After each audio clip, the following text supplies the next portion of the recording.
Bonjour et bienvenue à tous dans cette nouvelle vidéo.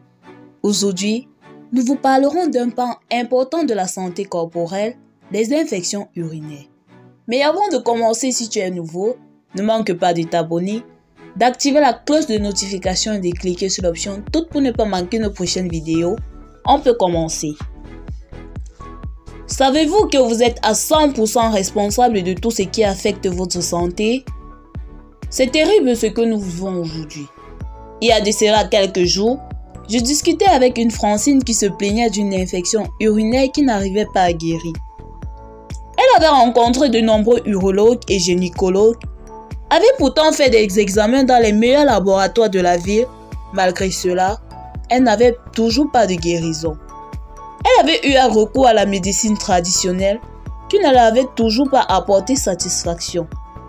Lors de notre échange, je constatais qu'il y avait de nombreuses résistances aux antibiotiques utilisés et seuls 2 de ces antibiotiques étaient sensibles sur plus d'une vingtaine testés. En lui posant quelques questions à la suite de son récit pathétique, je compris que si rien n'était fait, sa souffrance devait s'accentuer et elle pourra en mourir. Le problème de Francine n'était pas l'efficacité des médicaments ou du traitement qui lui était prescrit, mais son environnement. Bien qu'elle utilisait des toilettes communes avec d'autres membres de sa famille, elle ne les nettoyait pas avant et après les avoir utilisées. C'est ainsi qu'avec l'accumulation des gouttelettes d'urine sur les abords de son pot, elle renouvelait son infection à chaque fois qu'elle y passait pour un besoin pressant. Je lui prodiguais ces conseils que je partage aujourd'hui avec vous. Toujours nettoyer le pot avant toute utilisation.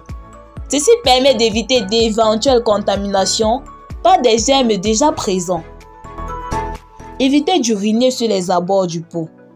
En urinant sur les abords du pot, les urines pourraient éclabousser sur le pot et une partie pourrait revenir avec de potentiels germes, se poser sur les zones exposées, cuisses, sous-vêtements, entre autres. Et cela entraînera de nouvelles infections. Se nettoyer convenablement après tout besoin. Le nettoyage ici se fait avec du papier hygiénique ou un mouchoir propre afin d'absorber ces dernières gouttes d'urine qui pourraient rester sous le sous-vêtement et créer d'éventuelles infections. Pensez aux autres en nettoyant le pot afin que toute personne qui souhaitera utiliser la même toilette puisse la trouver propre. En appliquant ces conseils et en prenant convenablement ses médicaments comme prescrit, Francine m'appela au bout d'une semaine pour m'informer de l'amélioration de son état de santé. Au bout de la 2e semaine, c'est avec un grand sourire qu'elle vint à ma rencontre me présenter le résultat de son examen de contrôle où il était clairement mentionné « culture stérile ». Quels conseils allez-vous désormais appliquer afin d'éviter de vous retrouver dans la même situation que Francine? Notez bien, les infections urinaires concernent aussi bien les hommes que les femmes et les enfants. N'hésitez pas de partager ce contenu avec vos proches afin que eux aussi adoptent des gestes qui sauvent. À très bientôt pour une nouvelle vidéo.